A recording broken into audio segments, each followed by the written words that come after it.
Selamat datang di podcast Bincang Santai PWAT, ruang inspiratif yang menghadirkan kisah nyata dari para perempuan hebat di lingkungan Antam.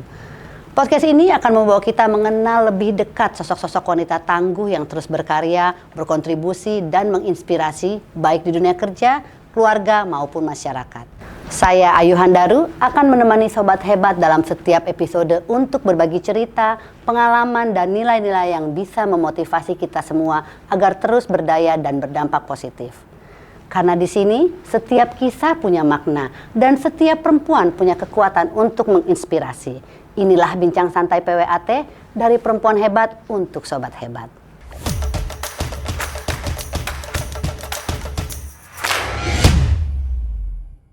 Halo sobat hebat, selamat datang di podcast Bincang Santai PWAT, tempat kita berbagi kisah dan inspirasi dari sosok-sosok perempuan luar biasa di lingkungan Antam. Di episode kali ini, kita akan berbincang dengan seorang ibu yang benar-benar menghidupi tema podcast kali ini, yaitu berkarya sepanjang masa. Beliau adalah Ibu Budi Widyastuti atau yang lebih akrab kita kenal dengan nama Ibu Tuti Soeharto, seorang apoteker lulusan ITB tahun 1977. Beliau adalah istri dari Bapak Insinyur Soeharto MS, ibu dari 3 anak, dan nenek dari 4 cucu yang tetap aktif berkarya hingga saat ini. Perjalanan beliau dimulai sebagai pemilik dan pengelola apotek Budiarti pada tahun 1979 hingga 1997. Ibu Tuti sendiri aktif di berbagai organisasi dan lingkungan pendidikan hingga pemberdayaan perempuan. Beberapa di antaranya beliau menjabat sebagai pengurus Yayasan Green Egg yang bergerak di bidang efisiensi energi dan pengurangan emisi karbon, penasehat PIII Bogor, serta pendiri dan ketua PIMBAT sampai sekarang ya Bu ya, sampai PIBBAT sampai dengan sekarang, yaitu Persatuan Istri Purnabakti Antam, yang Istri Purnabakti Antam Aneka Tambang yang berlokasi di Bogor.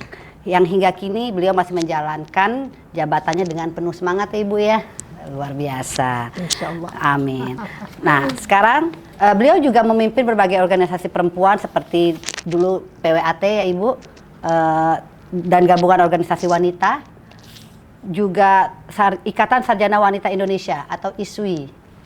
Kiprahnya yang panjang ini menunjukkan bahwa dedikasi dan semangat tidak mengenal batas usia. Hari ini kita akan mendengarkan kisah perjalanan Ibu Tuti tentang bagaimana sih beliau terus berkarya, berkontribusi, dan menginspirasi kita perempuan-perempuan yang muda-muda ini dari masa muda hingga kini. Mari kita sambut Ibu Tuti Soeharto dalam episode Berkarya Sepanjang Masa.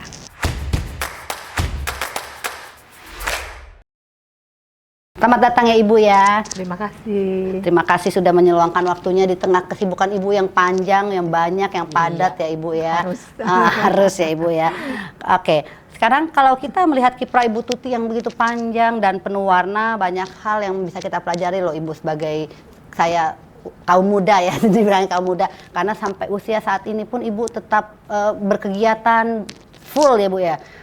Bukan hanya sekedar mengurus cucu, tapi juga Ibu banyak berorganisasi. Cucu malah nggak diurus. Ada ibunya, bapaknya. Itu adalah wanita hebat ya, tidak mengurus cucu Bu, benar. Saya sebenarnya melihat pada saat saya mendapatkan CV Ibu tuh saya melihat, wah ini Ibu hebat banget ya, banyak kegiatannya.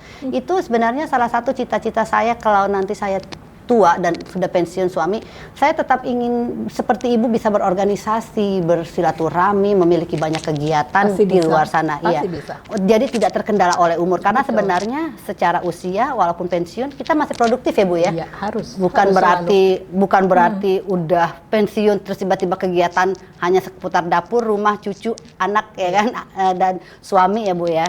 Nah, Ibu Tuti dikenal sebagai sosok yang aktif sejak muda, baik di dunia profesional maupun di berbagai kegiatan sosial. Nah, Ibu boleh ceritakan nggak Bu, masa awal-awal perjuangan Ibu, apa yang mendukung Ibu tuh ingin terlibat di berbagai organisasi dan kegiatan sosial?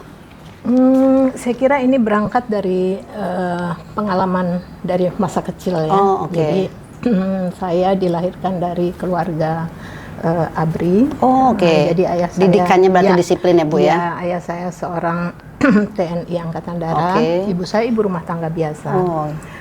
Sejak kecil beliau tuh mengajarkan untuk kepada putra-putrinya bagaimana menjadi anak-anak yang mandiri. Oke. Kebetulan saya anak tertua dari 5 bersaudara, Oke. jadi saya tuh dengan tanda petik dipaksa untuk menjadi pemimpin. Dipaksa adik-adik jadi saya. role model Betul, untuk adik-adik ibu. adik-adiknya. Iya, betul. Ya, jadi inilah proses awal belajar. Tapi ibu saya kan meskipun ibu rumah tangga selalu memotivasi ya putra-putrinya untuk berprestasi, tidak hanya di sekolah tetapi juga di bidang-bidang lain seperti seni, menyanyi, menari, olahraga. Oke, jadi itu sudah dari kecil sudah ditanamkan itu seperti adalah itu ya Bu ya. ditanamkan seperti itu. Oke. Jadi itu menimbulkan satu kepercayaan diri sejak kecil. Dan tentunya ini berlanjut ketika saya sudah berkeluarga dengan Pak Soeharto. Saya menjadi istri seorang pegawai BUMN.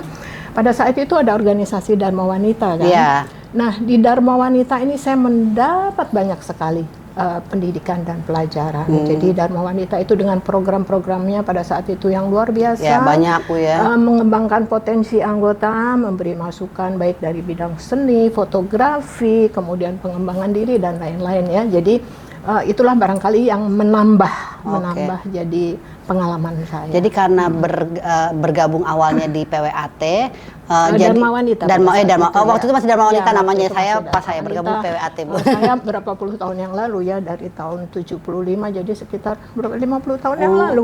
Itu boleh tahu Ibu pada saat itu bergabung di Dharma Wanitanya di mana? Di unit kah atau di kantor pusat? Di unit ya. Di Suami unit. saya masuk ke Aneka Tambang itu masuk di unit geologi, jadi saya belajar. Di Geomin ya Bu ya. Pada saat itu namanya belum geologi, Geomin, tapi oke. masih geologi. Jadi Oh unit oke. geologi. Dan Ibu pada saat masuk di Dharma Wanita itu masih anggota atau tiba-tiba langsung ya pastilah harus anggota gitu, dulu oke. ya. Kita harus menunjukkan kemampuan kita, menunjukkan prestasi, sehingga kan seiring dengan peningkatan jabatan suami tentunya Iya, secara naik struktural juga. ya pasti harus mengikuti ya. Iya. Kita juga harus mengikuti. Jadi sebenarnya Ibu juga banyak mendapatkan pengalaman dari senior-senior Ibu yang Betul, di Dharma Wanita. betul, betul. Jadi cikal bakal organisasinya itu justru di Dharma Wanita. Iya, Dharma Wanita, tapi saya juga mencari di luar Oke. ya. Jadi artinya saya ikut organisasi kemasyarakatan yang lain Oke. seperti Persatuan Istri Insinyur Indonesia, Ikatan Sarjana Wanita, GOW dan lain-lain. Pokoknya di mana saya bisa belajar itu Bisa saya ya, ikut. pokoknya semua tempat kalau bisa kita belajar Betul, ya. Ingat, saya betul. pikir tuh Ibu ada beberapa orang yang memulai kesukaannya untuk berorganisasi dan aktif di berbagai kegiatan sosial itu kadang-kadang dimulai kayak saya, contohnya saya dimulai ketika saya kuliah, jadi bergabung di Senat, di BEM gitu-gitu. Jadi Justru malah kuliah ketika saya kuliah malah saya nggak justru pernah. belajarnya Jadi, setelah betul, di setelah Dharma itu. Wanita. Karena saya pikir ilmu kehidupan itu dipelajari justru bukan di bangku sekolah Ya, ya. Jadi diperoleh justru di luar. Dan pengalaman-pengalaman kayak di lapangan itu yang lebih banyak Betul, ilmu kehidupan betul, kita dapat ya, betul, ya. betul. Karena kita nggak bisa belajar sesuatu itu lewat buku saja. Betul, Gitu. Oke Ibu, berarti Ibu itu senang berorganisasi itu dari awalnya tuh karena bergabung di Dharma Wanita. Oke, itu tidak mudah ya Bu ya, apalagi masa awal karir itu kan pada saat Ibu bergabung itu Ibu sudah mempunyai putra dan putri? 75 itu saya baru melahirkan anak saya yang pertama. Jadi ketika kami menikah, saya tidak langsung aktif ikut suami di Bogor. Saya masih, karena waktu itu saya belum selesai kuliah kan, 75. Oke. Jadi ketika saya hamil kemudian melahirkan, saya masih melanjutkan karena saya harus melanjutkan apoteker untuk spesialis. Jadi saya tambah 1 tahun setelah saya selesai kuliah. Nah, setelah itu baru saya ke Bogor. Dari saat itulah saya mulai aktif. Tapi pada saat Ibu bergabung di Dharma Wanita itu apoteker masih tetap jalan, Bu? Maksudnya Ibu kan... ya, saya pada waktu itu punya apotek kecil yang saya kelola sendiri. Tapi maksudnya berarti secara pendidikan Ibu itu terpakai ya, bukan setelah menikah Ya, tiba-tiba tidak terpakai sama sekali. Terpakai. Oke. Itulah kenapa Ibu membuka apotek ya, karena betul. memang basicnya Ibu kuliahnya di saya apoteker. betul. Oke. Kalau boleh tahu Bu, ini kan Ibu sekarang ini kegiatannya lumayan banyak. Sampai sekarang tuh masih organisasi masih tetap jalan, masih aktif ya Bu ya. Masih. Nah Ibu bagaimana membagi waktu antara pekerjaan, keluarga dan kegiatan organisasi biar semuanya tuh berjalan seimbang. Apalagi di usia Ibu yang sebenarnya dibilang tidak produktif juga tidak, tapi sebenarnya pada saat usia-usia seperti ini kan kita sudah banyakkan santai di rumah. Tapi Ibu saya lihat berkegiatan tuh masih banyak sekali gitu. itu membagi waktu seperti apa, Bu? Saya bersyukur ya bahwa suami saya sangat mendukung semua jadi aktivitas saya sejak masih muda, sejak baru menikah sampai saat ini. Anak-anak juga mengerti, jadi ketika mereka masih kecil ya saya seperti ibu rumah tangga yang lain, pada umumnya biasa ngurus anak, fokus, nganter les, kemudian mereka harus les berenang, harus les musik, dengan segala macam kegiatan ibu-ibunya ya. Iya, tetapi di sela-sela itu saya juga masih bisa meluangkan waktu. Ya kita nggak boleh tinggal diam, hanya tinggal di rumah ngurus anak saja. Kita juga harus punya ya sesuatu lah, aktualisasi diri. Ya, betul. Harus bisa mengembangkan. Jadi itulah, jadi ya saya kira waktu itu kan kita punya waktu yang sama. Jadi bagaimana kita membaginya saja, betul. Ada kesulitan pada saat membagi itu, Bu. Misalnya kayak contohnya ya, waktu saya bergabung di PWAT itu anak saya masih terbilang kecil, dibilang kecil juga enggak, umur 4 tahun. Tapi pada saat itu saya fokusnya nganter jemput anak di sekolah, dan pada saat saya bergabung di PWAT pun saya agak sedikit keteteran. Jadi saya lebih step aside, agak menomorduakan PWAT karena saya tidak agak sulit membagi waktunya untuk mengurus anak. Kebetulan saya juga tidak punya asisten rumah tangga, jadi kesulitan saya itu harus ada yang saya ambil dahulukan. Saya kira itu udah tepat ya, karena bagaimanapun juga kita sebagai seorang ibu, prioritas utama kita tentunya adalah keluarga. Betul, jadi kalau memang kita harus memilih kemana, saya ke PWAT atau mungkin saya ngurus anak, nganter les, atau anak kebetulan sakit, ya tentunya kita pilih anak. Tentunya pimpinan juga pasti mengerti kesulitan kita, sepanjang kita terbuka, kita sampaikan apa kesulitan kita, kendala-kendala kita, ya pasti pimpinan juga pasti akan mengerti. Jadi Ibu tuh berusaha untuk membalancekan hidup Ibu dengan urusan rumah tangga dan social life Ibu. Jadi ada keinginan Ibu yang untuk bisa bersosialisasi, berkegiatan, beraktivitas itu tetap bisa dijalankan, ya Bu ya. Betul. Jangan cuman habis itu cuman ngurus rumah tangga aja, anak gitu. Karena pasti nanti akan ada bosannya kalau kita tidak bertemu dengan teman-teman juga, tidak bersosialisasi. Selain itu juga saya kira apalagi sebagai seorang istri karyawan ya. Jadi pastinya suami itu dia pasti akan mengalami satu peningkatan karir, ya. Jadi kalau kita tidak mengikuti, kita tidak belajar,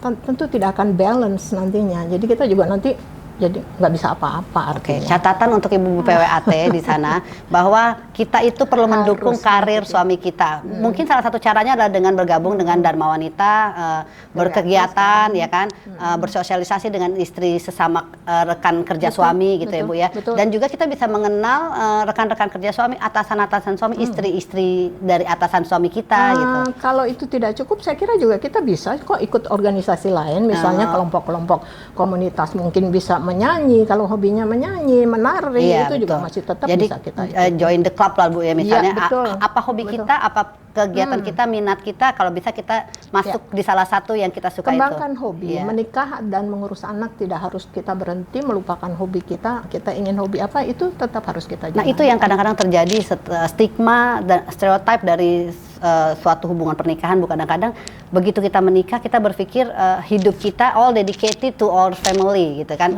Jadi kadang-kadang kita lupa bahwa kita tuh sebenarnya sebagai perempuan perlu aktualisasi diri juga. Perlu kita misalnya ini bicara kita ibu rumah tangga ya, bahwa kita sebenarnya hidup kita tuh bukan hanya seputar anak, suami, tapi juga kita sendiri harus dilihat apa sih kebutuhan kita gitu ya. Jadi kita tentunya ya ini harus dibicarakan dengan suami ya, karena tidak semua mungkin para bapak itu setuju mendukung seperti itu. Tapi kalau dengan pendekatan yang baik, bicara dengan baik bahwa saya juga perlu melakukan ini karena saya juga nanti pasti akan mendukung karir kamu. Ketika kamu menanjak karir kamu, masa saya masih di bawah, saya nggak bisa ngikutin. Kita kan harus ngikutin, betul. Kita harus belajar terus. Oke, kita tadi sudah bicara masalah keluarga. Boleh kita tunjukkan sedikit foto dari keluarga Ibu? Ya ini Pak Suharto. Oke, usia berapa sekarang Bu? Sekarang 79. 79.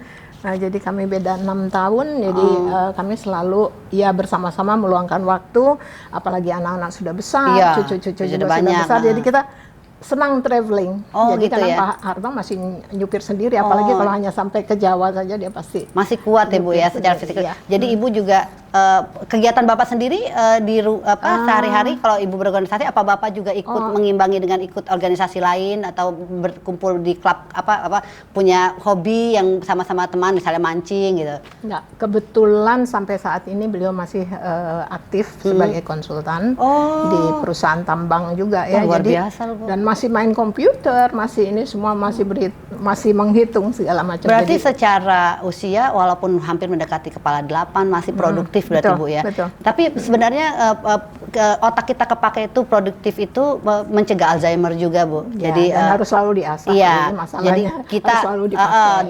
dan kadang-kadang kita karena kegiatan kita yang banyak kita juga jadi penyakit juga kayaknya malas ke kita nih kayaknya. Kalaupun terlalu ada, banyak. jadi kalaupun ada Kita sembuh lupakan. sendiri, lupa. Iya, karena self healing. terlalu asiknya bertemu teman-teman. Tadi pusing tiba-tiba jadi nggak pusing gitu ya Bu ya. Oke, ada lagi foto keluarganya.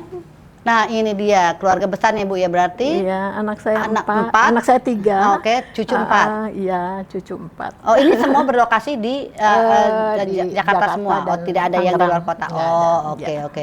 Keluarga harmonis terlihat harmonis karena apa? Bajunya sama. Sama. Ya. Tidak semua keluarga yang mau setiap acara ini Idul Fitri pasti Bu ya. Betul. Nah, tidak semua keluarga yang mau berbaju dress code seperti itu di Idul Fitri itu. Iya. Berarti Ibu termasuk yang keluarga harmonis Bu. Amin, amin. Amin, amin. Oke, sudah tidak ada lagi fotonya? Oke.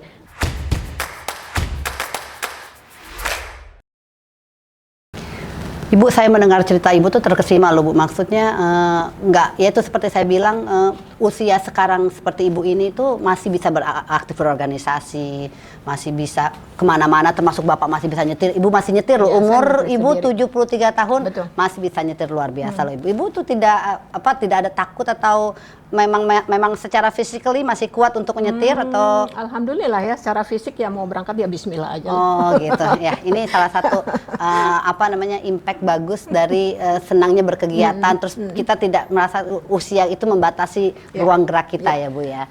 Oke, banyak yang mungkin tidak menyangka bahwa di usia sudah tidak muda lagi, Ibu tetap aktif berkegiatan, memimpin organisasi, bahkan terus berkarya. Nah, ini kan Ibu merupakan salah satu pencetus ya Bu, pencetus untuk didirikannya PIBAT. Iya, benar ya? Persatuan Istri Purna Bakti Ibu pencetus dan sekaligus pada saat PIBAT berdiri itu Ibu langsung menduduki posisi sebagai ketua atau? Iya, betul. Saya bersama teman-teman 20 tahun yang lalu. Jadi saya, Ibu Tuti Gunardi almarhumah, kemudian Ibu Tuti Gumelar almarhumah juga.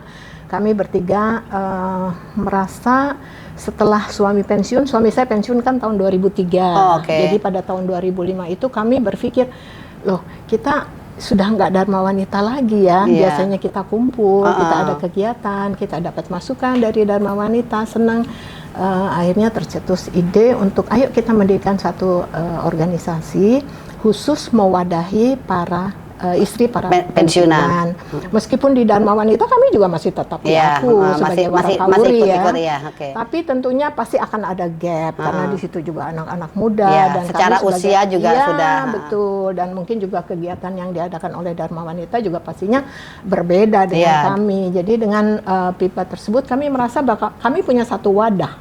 Jadi wadah komunitas yang memang isinya adalah istri para pensiunan. Gitu. Jadi di situ kami berbagi mengenai kesehatan, mengenai anak dan lain-lain, dan rutin memang kami juga mengadakan pertemuan-pertemuan yang diisi dengan ceramah kesehatan, kemudian kewirausahaan juga, jadi supaya hobi, jadi mereka tetap bisa mengembangkan hobi seperti itu. Oh, itu di 20 tahun yang lalu itu Bu? 20 tahun lalu, 29 November tahun 2005. Pada saat didirikannya PIBAT itu berapa anggota Bu? 10. Sekarang? Sekarang lebih dari 100 ya, 120. Luar biasa. Ternyata lebih banyak anggota PIBAT loh daripada... Siap-siap kita pilih mau ikut di pensiunan mana? Jangan salah Bu, banyak anggota kami yang inden. Oh, inden. Ya, inden. Jadi suaminya baru MPP, Bu, saya masuk ya boleh, boleh Oh, Ibu kayak Feni Rose. Inden sekarang, order sekarang, hari Senin akan naik ya Bu ya. Jadi hati-hati, ada kemungkinan kalau terus-terusan seperti itu Inden bisa jadi ditutup nih pendaftarannya ya kan Bu? Bisa jadi. Oke, sekarang berarti sudah 100 orang lebih 100 lebih ya. Lumayan banyak itu dari berbagai unit ya Bu ya, nggak hanya kami tidak memilah-milah ya, kami tidak mengkotak-kotakan ini dari unit mana, semua boleh bergabung sepanjang dia dekat dengan lokasi tempat kami berkumpul di Bogor, tapi tidak tertutup kemungkinan ada juga yang dari Jakarta, ada yang tinggal dari Depok, jadi seluruh unit kerja PT Aneka Tambang. Dan syaratnya itu bergabung di PIBAT itu sudah pensiun. Jadi jangan coba-coba sekarang nih saya nih iseng, Bu boleh nggak saya masuk ke PIBAT? Nggak bisa. Kalau udah MPP boleh. Tapi belum, masih panjang Bu perjalanan saya.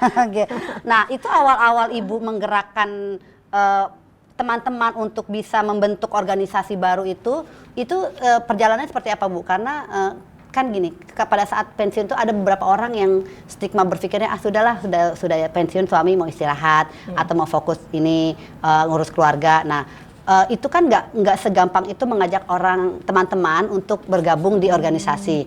Itu boleh Ibu ceritakan pada saat itu bagaimana Ibu mengajak teman-teman Ibu untuk bisa membentuk ya, pertama membentuk dulu berarti membentuk kalau organisasi. Membentuk sih rasanya karena kami teman-teman itu terutama kami bertiga trio T itu kami sudah ya sama-sama sehati, kami berkegiatan bersama, jadi nggak ada masalah. Tetapi ketika kami sampaikan pada anggota ya awalnya sih tidak semua bergabung, kan mereka juga belum tahu apa ini PIBAT, jadi kami harus sosialisasikan dari mulut ke mulut. Tetapi mereka merasa dengan berjalannya waktu mereka merasa bahwa oh iya yang ngapain kita udah pensiun terus nggak punya teman di rumah ini. Jadi ya pasti maulah mereka datang. Kemudian saya kira ada sesuatu yang mereka dapatkan ya, terutama kebersamaan, kita saling mengingatkan, kita saling berbagi lah. Berbagi tidak berupa materi ya, tetapi apapun saja, pengalaman hidup, kesehatan, mengenai cucu, mengenai masakan dan lain-lain. Betul. Jadi kayak semacam wadah kita juga untuk kumpul-kumpul gitu Bu ya, menjalin silaturahmi juga gitu. Yang menurut saya sih penting juga ya, karena kita tuh kalau cuma setelah selesai masa tugas suami, kalau kita tidak punya teman lagi tuh kayaknya hidup kita jadi kayak langsung di kotak gitu aja Bu ya. Semakin tua teman-teman kita semakin berkurang. Kalau kita tidak membuat komunitas baru, kita tidak masuk dalam komunitas baru, habis. Teman-teman saya alumni ketika saya masuk itu mungkin alumni angkatan saya 71 ITB itu sekitar 1.000 lebih, tapi sekarang boleh dibilang mungkin tinggal setengahnya. Di jurusan saya sendiri mungkin 39, sekarang saya tinggal 30 atau berapa, tapi sehingga kita harus terus membina, membuat masuk ke dalam komunitas baru, apapun itu, hobi kita bisa jalankan, menyanyi, apapun itu. Ibu pada saat membentuk komunitas PIBAT itu Bu, susah tidak Bu meyakinkan teman-teman?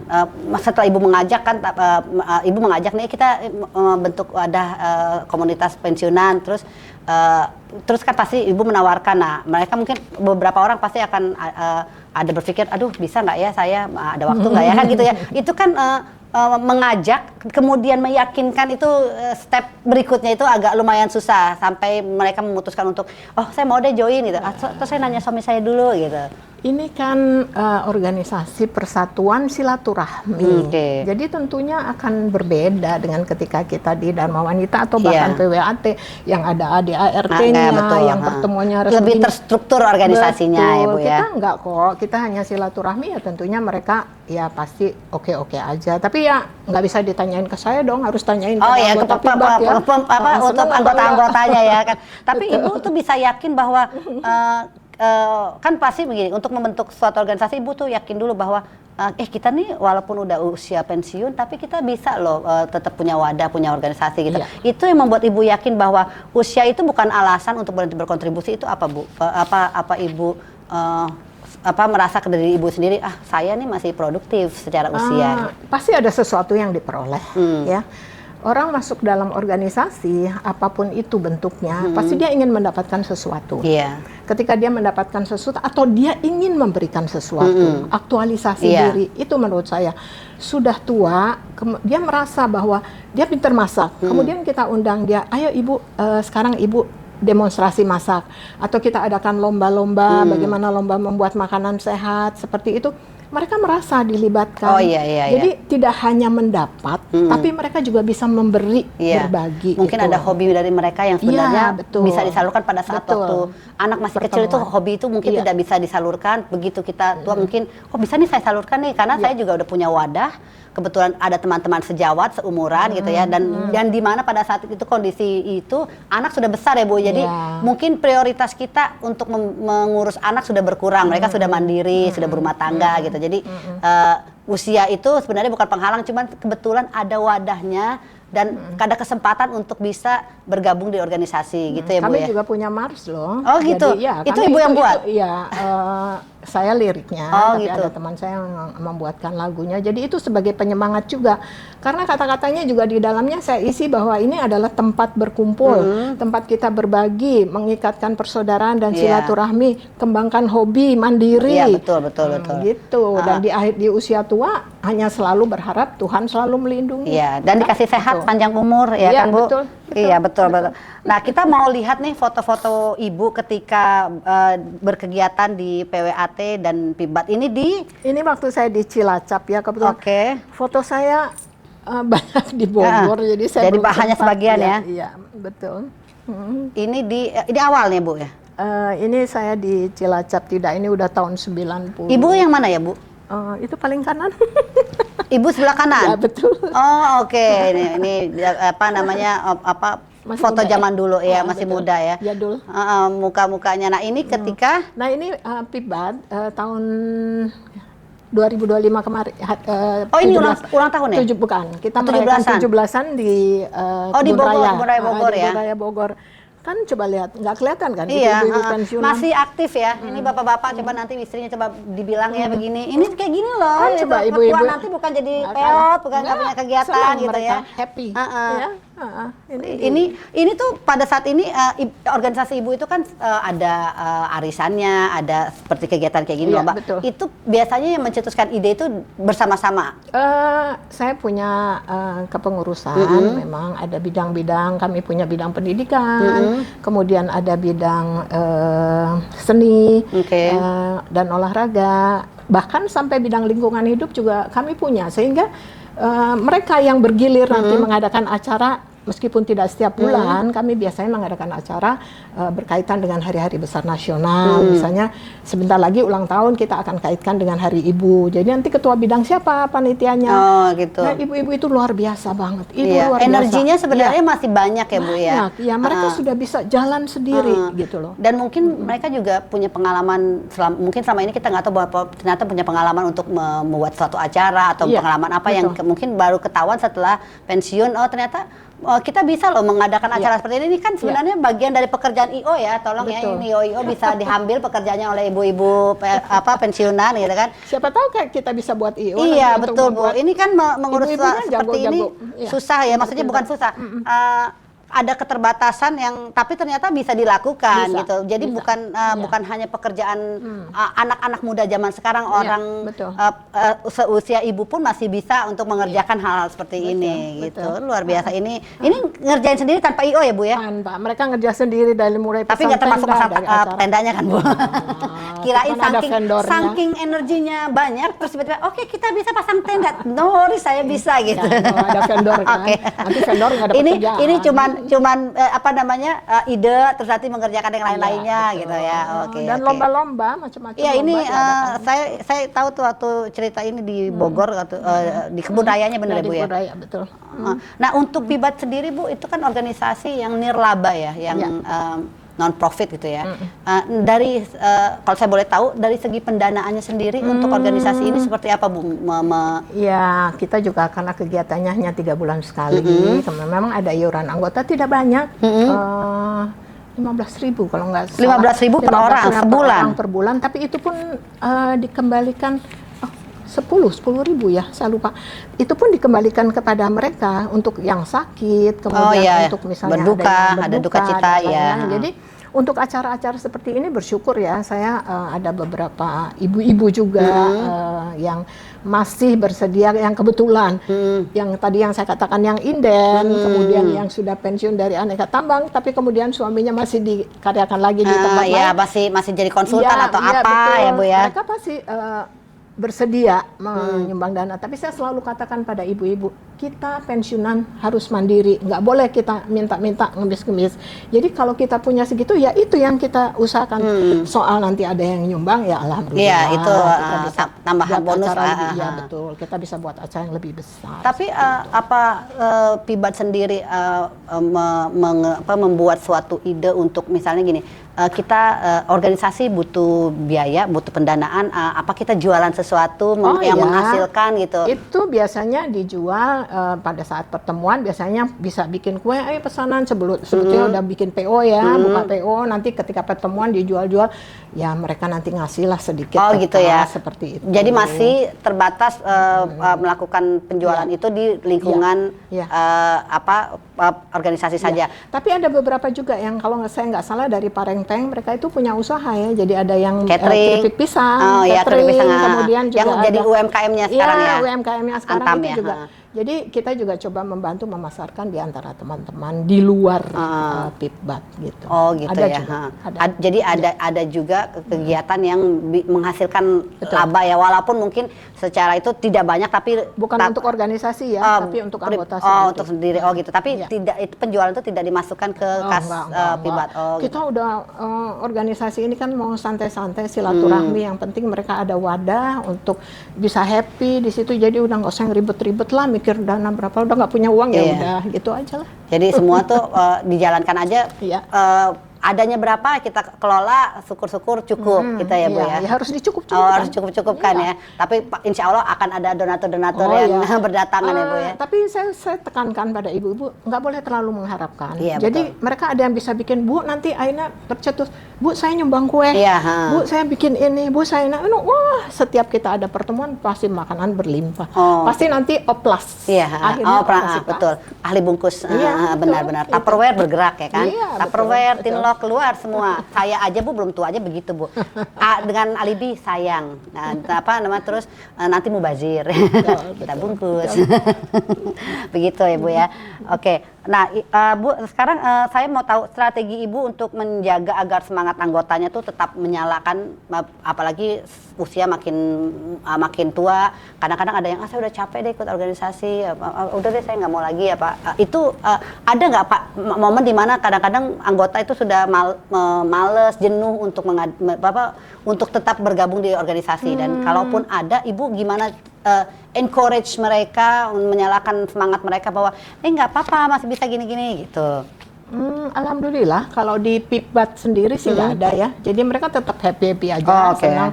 Tetapi kalau saya melihat di organisasi lain, organisasi kemasyarakatan yang saya masuki yang lain, mungkin di luar komunitas seni ya, karena saya juga aktif bergerak di komunitas seni, itu memang ada kesulitan untuk regenerasi. Regenerasinya sulit sekali. Mencari anggotanya juga. Iya betul, karena mereka anak-anak muda sekarang itu mereka melihat mereka udah sibuk ya, mereka kerja, ngurus anak, kemudian sekarang perjalanan dari satu tempat ke tempat yang lain juga pasti lebih butuh waktu lebih panjang.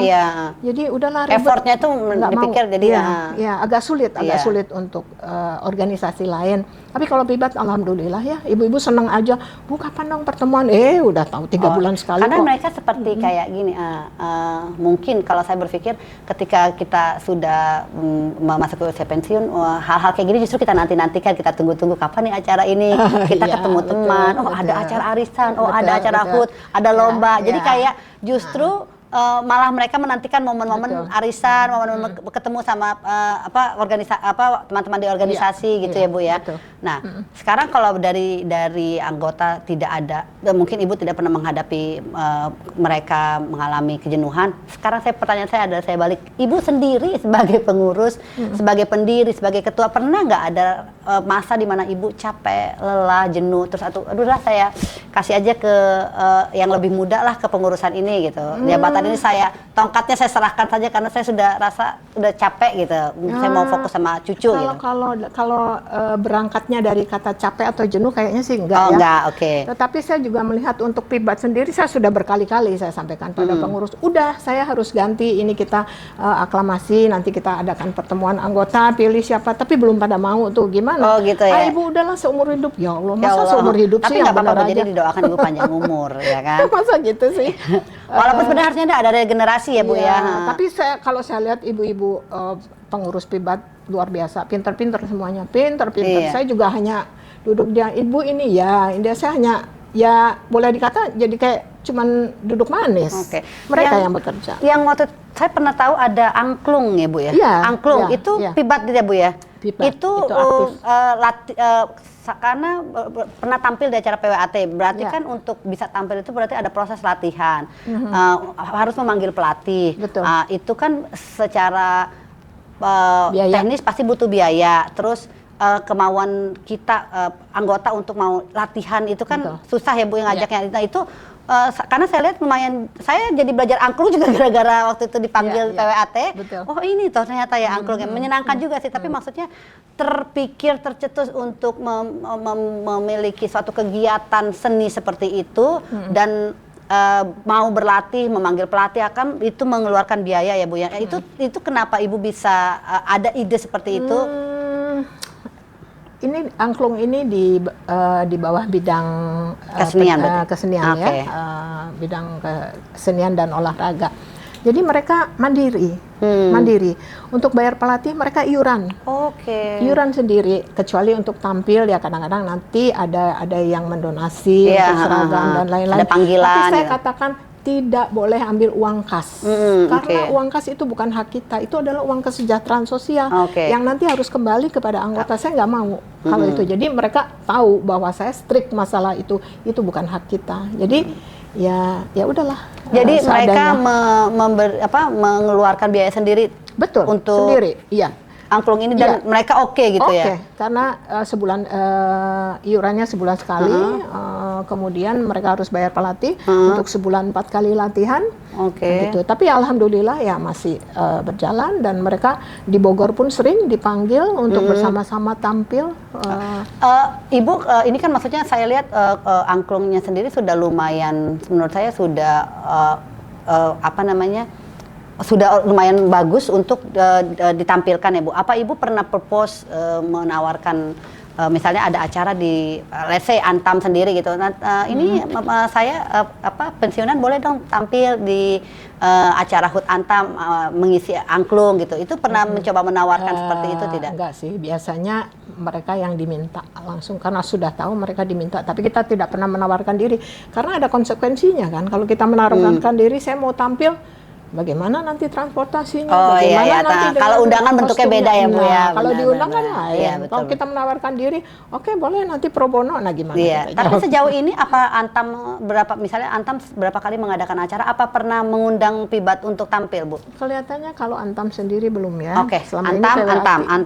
Antam ya.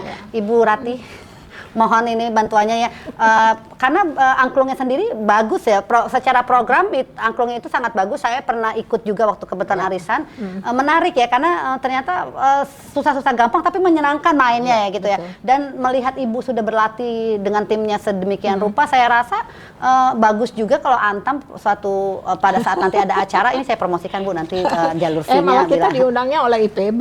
Iya, makanya ini catatan untuk Antam, untuk Ibu PWAT bahwa bolehlah mempromosikan Pibat ya, tim angklungnya yang menurut saya itu sangat bagus dan layak untuk ditampilkan ya di acara-acara Antam, bukan hanya sebatas acara PWAT tapi misalnya HUT Antam tolong dimasukkan, bisa diundang karena biar Antam juga melihat bahwa istri-istri pensiunan itu tidak hanya selesai bertugas selesai juga, tidak akan ada tampilnya lagi, tidak ada social life-nya lagi, tapi ternyata mereka hebat. Dan jadi karyawati juga bisa melihat bahwa kegiatan setelah pensiun itu ada loh gitu. Ini contohnya. Jadi tolong diperhatikan orang Antam ya.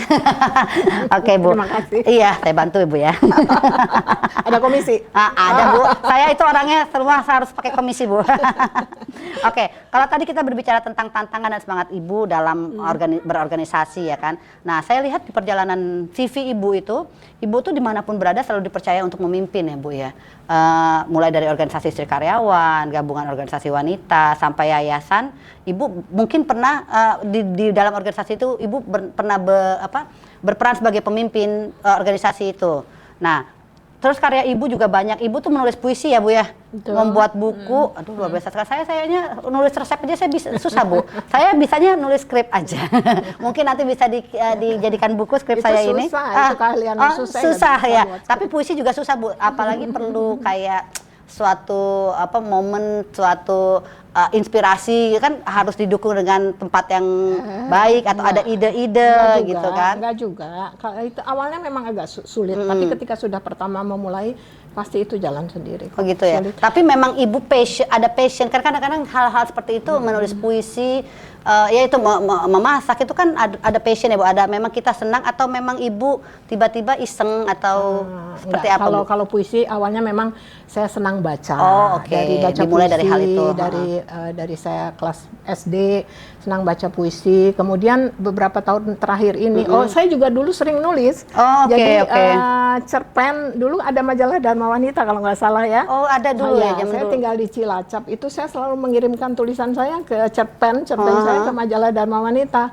Jadi nanti kalau dapat honor, dipublish ya. Ibu-ibu pengurus ini Iya, yang udah iya. Dharma Wanita yang, ibu dapat honor terakhir. Iya lumayan Bu. Senang banget. Iya betul. Senang banget. Tapi Jadi, memang basicnya karena gemar membaca, lalu biasanya side by side ya, suka membaca kebetulan suka menulis.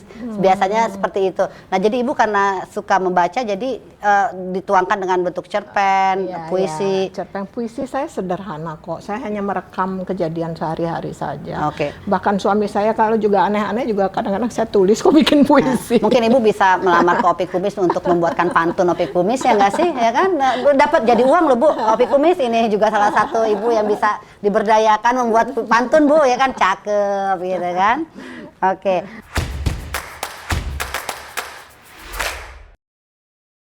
Sekarang kita lanjut lagi ke Ibu memulai dari organisasi Istri Karyawan, lalu karya-karya Ibu juga banyak.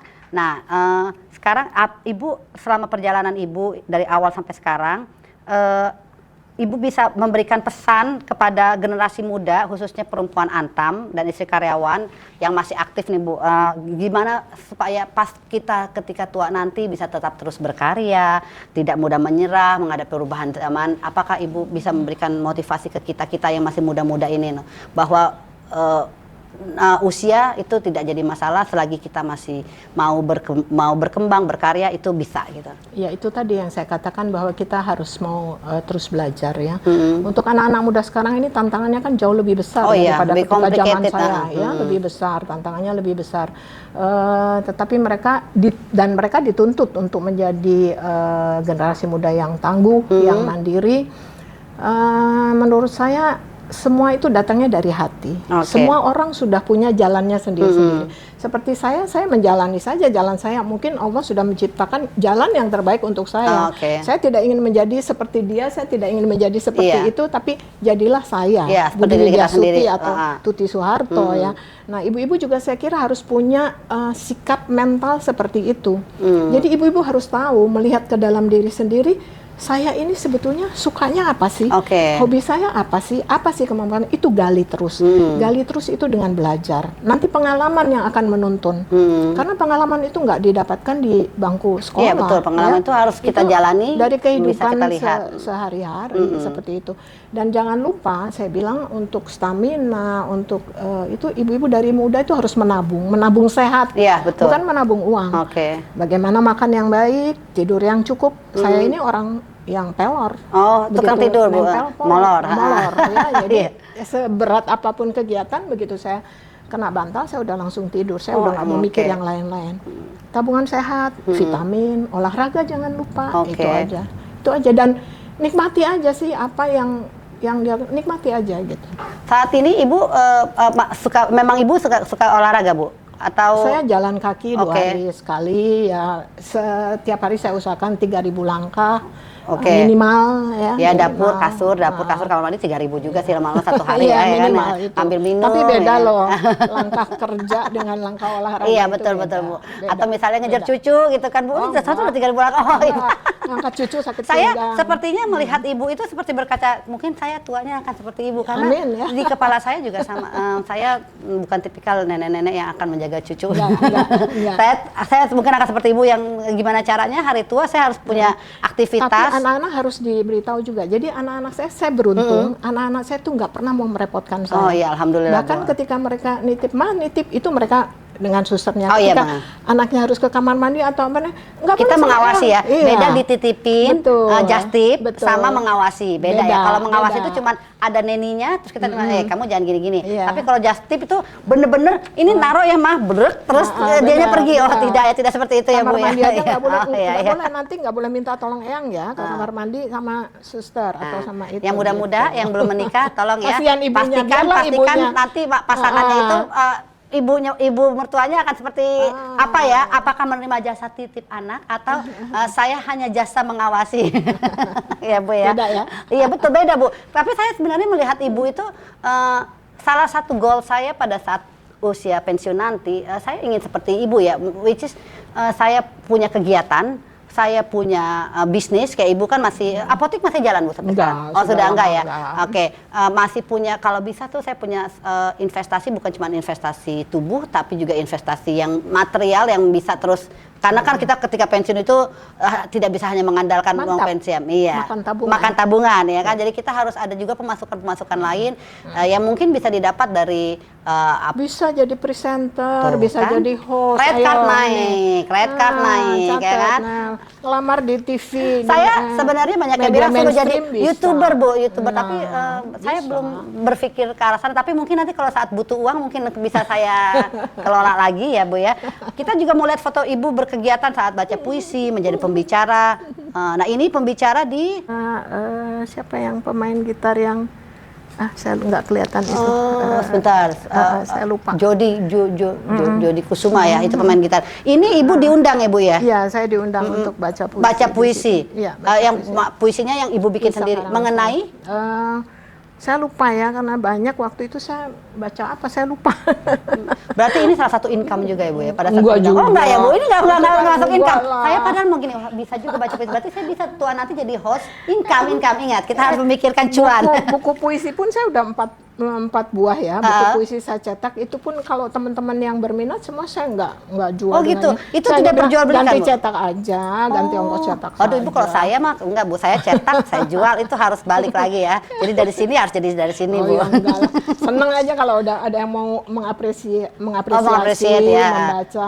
Ide-ide Ibu itu ada yang menikmati Iya, ya Bu ada yang ya. menikmati, Nah itu ini aja. sendiri di acara apa Oh Ibu? ini di Bank Sampah Umum Sejahtera, saya dari Yayasan untuk Percepatan Penurunan Emisi Karbon itu kami ada binaan ya, Bank Sampah Umum Sejahtera. Di tengah itu Ibu Rensi Tobing itu beliau juga istri pensiunan Antam. Oh gitu. Jadi beliau Direktur Bank Sampah Umum Sejahtera yang kami bina untuk bank sampah ini bagaimana, ini kami carikan dana menyumbang untuk tempat pemilahan sampahnya itu kami carikan dana. Ini tahun dari berapa, Bu? Greeneck. Ini baru kemarin, tahun ini. Iya, kita kan sekarang lagi mulai mendengar tentang menggerakkan bank sampah ya, itu Iya, iya. bahwa ada sampah-sampah dipilah-pilah terus akan nanti Iya. akan di Dan itu hasil-hasilnya mereka sampah-sampah itunya mereka buat jadi Iya, di recycle kembali Recycle, jadi produk-produk yang bisa dijual. Oh, oke. Produk-produk bisa Ini dijual. Ibu mengerjakannya itu di sebagai wadah organisasi Enggak, apa? saya hanya pribadi? pembina. Jadi Oh, saya oke. hanya pembina. Jadi misalnya mereka ada kebutuhan seperti ini ya, mereka tempatnya ini baru kan, ruang pemilahan itu baru. Mereka menyampaikan pada kami butuh tempat pemilahan sampah, ya udah. Saya dengan teman-teman mencarikan dana untuk mereka. Gitu, Bu. Jadi saya tidak bergerak langsung ke bawah, tapi sebagai penggeraknya Ibu Rensi. Hanya saat ini kami juga sedang berusaha untuk menjadikan wilayah itu, permukiman itu kebanyakan aneka tambang loh yang tinggal di situ.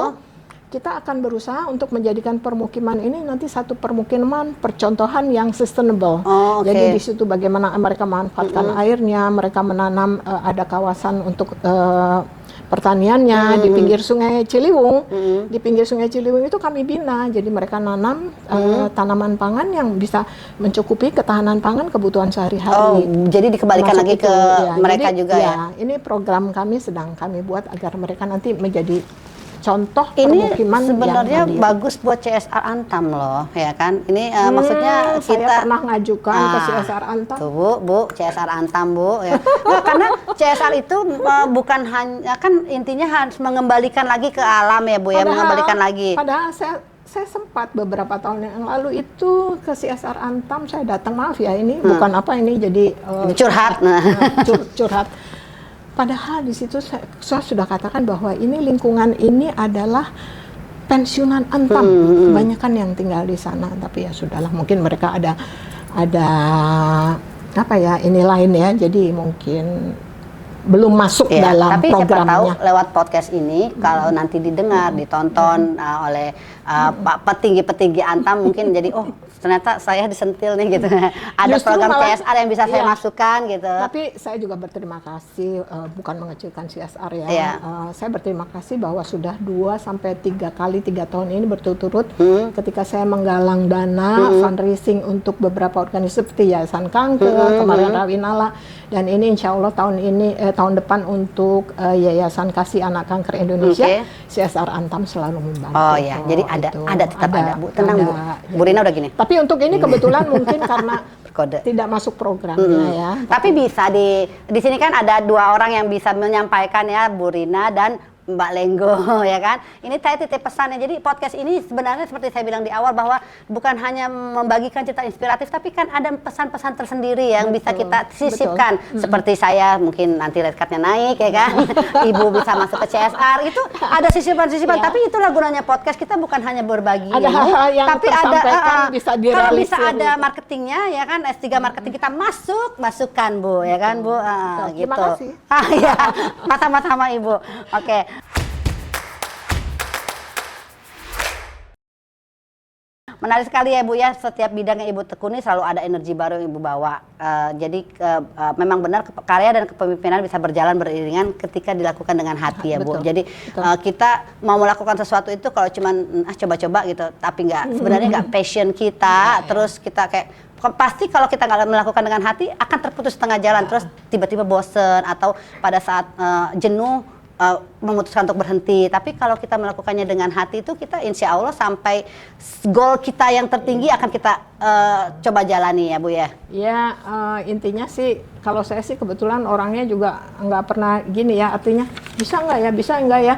Saya bilang coba gimana ntar gitu aja. Kalau saya sih tipenya jalani dulu itu, ya. Jalani dulu ya. Walaupun nanti pada kenyataannya akan ada banyak masalah banyak tantangan. Pasti ada. Ya gagal itu wajar sih ya. Karena kayak saya ini podcast perdana ya.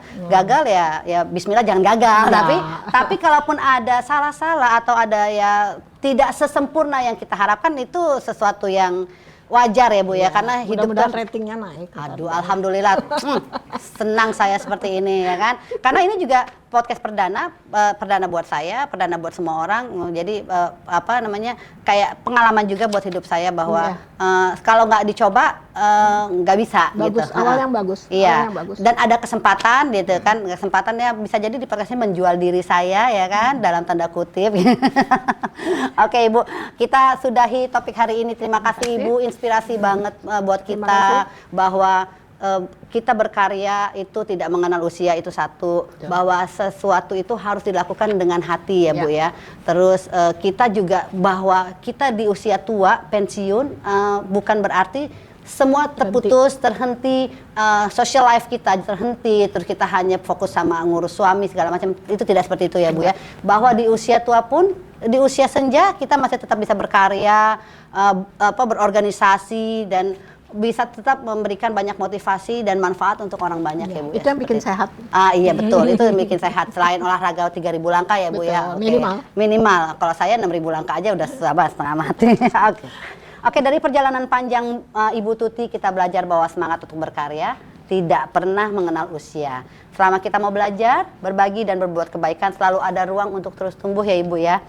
Kisah Ibu Tuti mengingatkan kita bahwa wanita hebat bukan harus sempurna ya Bu ya, tapi tetap bergerak, tetap peduli, tetap bermanfaat bagi orang di sekitar kita. Iya, dan berbagi ya. Nah, oke. Kalau Anda merasa terinspirasi dengan obrolan hari ini, jangan lupa untuk subscribe, like, dan share video ini.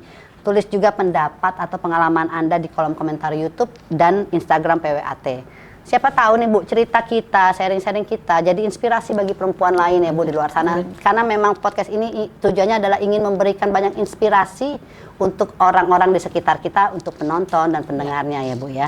Terima kasih sudah mendengarkan podcast Bincang Bintang Santai PWAT. Saya Ayu Handaru, pamit undur diri. Sampai jumpa di episode berikutnya dengan lebih banyak kisah inspiratif dari perempuan-perempuan hebat yang terus berkarya sepanjang masa. Terima kasih Ibu. Assalamualaikum warahmatullahi wabarakatuh. Waalaikumsalam warahmatullahi wabarakatuh.